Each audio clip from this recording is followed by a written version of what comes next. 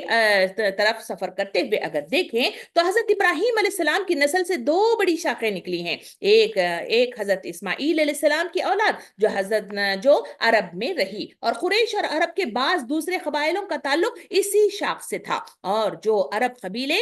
نسلاً حضرت اسماعیل علیہ السلام کی اولاد سے نہ تھے، وہ بھی چونکہ ان کے پھیلائے ہوئے مذہب سے کم و بیش متاثر تھے، اسی لیے وہ اپنا سلسلہ انہی سے جوڑتے ہوئے نظر آتے ہیں۔ دوسری طرف حضرت اسحاق علیہ السلام کی اولاد، جس میں حضرت یعقوب علیہ السلام، یوسف علیہ السلام، موسیٰ علیہ السلام، داؤد، سلیمان، یحییٰ، عیسیٰ علیہ السلام، بہت سے انبیاء علیہ السلام ہیں جو پیدا اس